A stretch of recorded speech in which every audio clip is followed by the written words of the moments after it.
오늘의 큐티 말씀은 예레미야 51장 45절부터 53절입니다. 제목, 내 백성아 바벨론에서 나와라.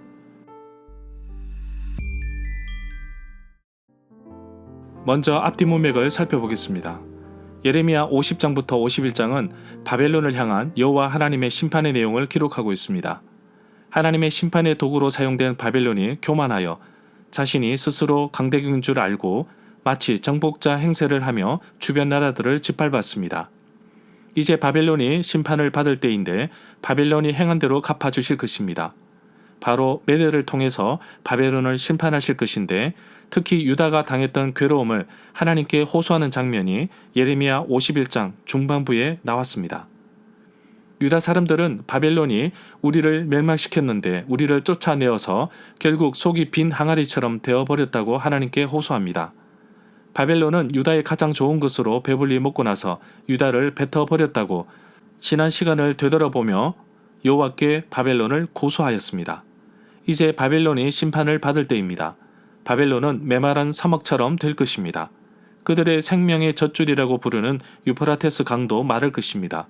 두꺼운 성벽도 무너질 것입니다.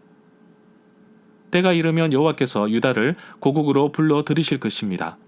포로로 잡혀있던 유다는 이제 바벨론을 떠나야 합니다. 왜냐하면 바벨론은 반드시 망할 것이기 때문입니다.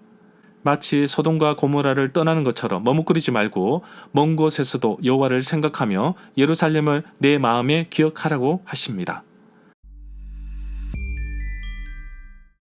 문단을 나눠보겠습니다. 45절부터 48절은 내 백성아 바벨론에서 나오라.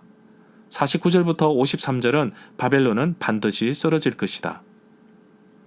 45절에 보면 바벨론에서 도망하여 생명을 구하라는 언급은 6절에도 나옵니다. 바벨론의 죄악으로 말미암아 끊어짐을 면하라고 하십니다.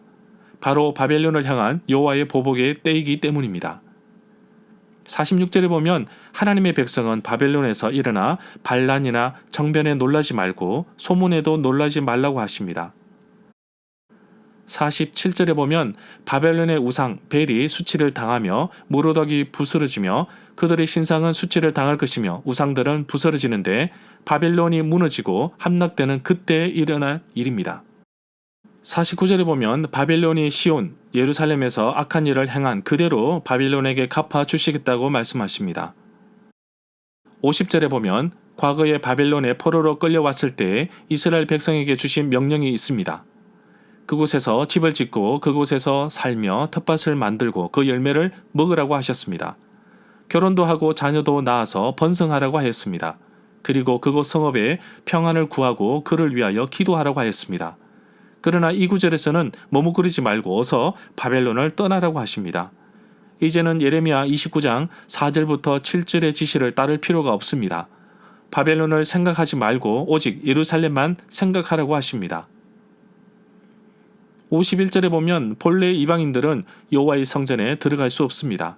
그런데 이방인들이 여호와의 성전에 들어온 것을 보면 하나님께서 자기 백성들을 어려움에 처하도록 내버려 두신 것이 분명하다고 봅니다. 52절에 보면 여호와께서 바벨론의 우상들을 벌하고 심판하실 것이라고 하십니다. 그날에 여호와께서 바벨론의 신상들에게 벌을 내릴 것이며 온 나라가 칼에 찔려 다친 사람들이 신음할 것이라고 하십니다. 53절에 보면 바벨론이 강한 성을 하늘까지 닿게 하더라도 또 더 높이 쌓아도 하나님께서 파괴자를 보내어 그 성을 무너뜨리겠다는 강력한 심판의 의지를 보이십니다. 절마다 상세한 설명과 구절 해석, 핵심 내용과 중심 줄거리는 네이버 블로그에 올려져 있습니다. 내게 주시는 교훈입니다. 바벨론을 향한 여호와 하나님의 심판이 이미 정해졌습니다. 반드시 심판하십니다. 그래서 어떠한 소문이 돌더라도 지체하지 말고 도망쳐야 합니다. 하나님을 떠나 하나님과 대적 관계인 세상도 마찬가지입니다.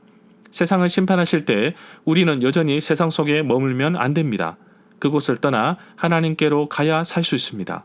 하나님은 죄악에 빠져있는 그의 백성들을 부르십니다.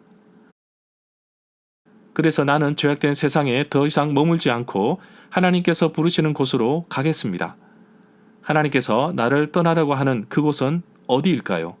만약 그곳에서 하나님께서 또 떠나라고 부르시면 지체 없이 떠나 하나님 품 안으로 가겠습니다.